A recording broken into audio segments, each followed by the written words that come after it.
Pada kesempatan kali ini, kita akan belajar menggunakan router dari TP-Link dengan model IC230G1 AC1350 Dual Band Gigabit Router, di mana router ini memiliki 3 fungsi router yang bisa digunakan untuk kebutuhan jaringan internet, yaitu ada mode router sebagai router, ada mode router sebagai access point, dan ada mode router sebagai satelit. Untuk spesifikasi router ini tergolong bagus, dengan data informasi spesifikasi router sebagai berikut.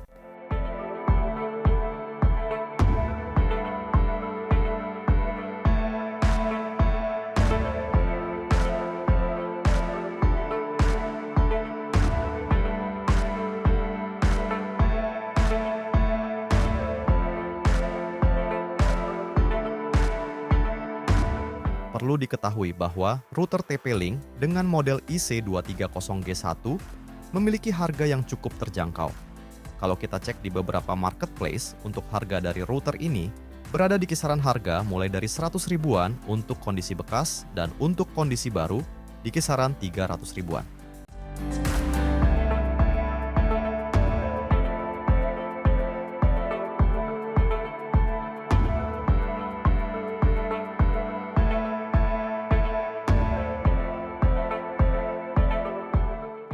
Kali ini kita akan mencoba belajar menggunakan router ini untuk digunakan sebagai klien pada jaringan internet client server, yaitu menggunakan mode pada router yang akan difungsikan sebagai router.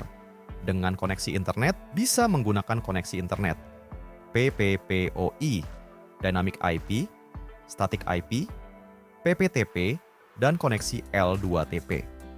Dengan contoh topologi menggunakan router TP-Link sebagai berikut.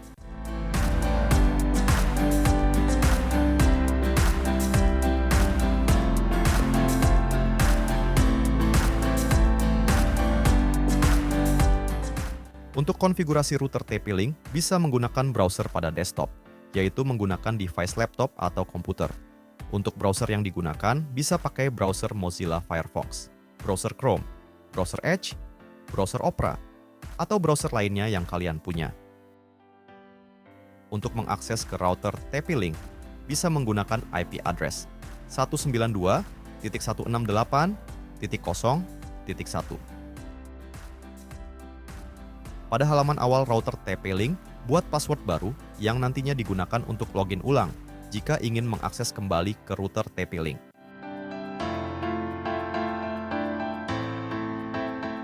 Setelah konfigurasi password login router TP-Link, kita login ulang menggunakan password yang baru saja sudah kita setting.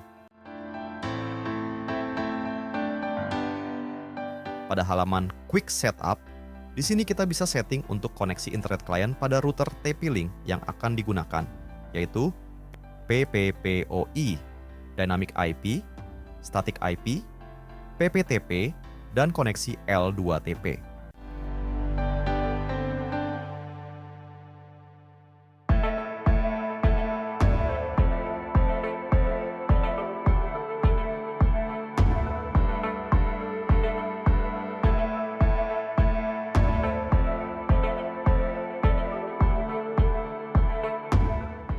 Pada halaman wireless setting, pada halaman ini kita akan melakukan konfigurasi router untuk nama Wi-Fi di jaringan 2,4 GHz, nama Wi-Fi di jaringan 5 GHz, dan setting juga untuk password Wi-Fi, yang nantinya digunakan untuk terkoneksi ke jaringan Wi-Fi router TP-Link.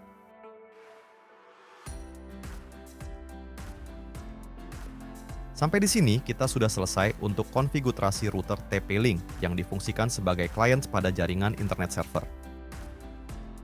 Setelah berhasil melakukan konfigurasi router TP-Link, yaitu menggunakan mode router untuk setting pakai browser pada desktop, seperti menggunakan browser pada laptop atau komputer, di sini kita bisa langsung mengakses koneksi internet menggunakan Ethernet port LAN pada router TP-Link, atau menggunakan koneksi jaringan Wi-Fi dari router TP-Link yang sebelumnya sudah dikonfigurasi.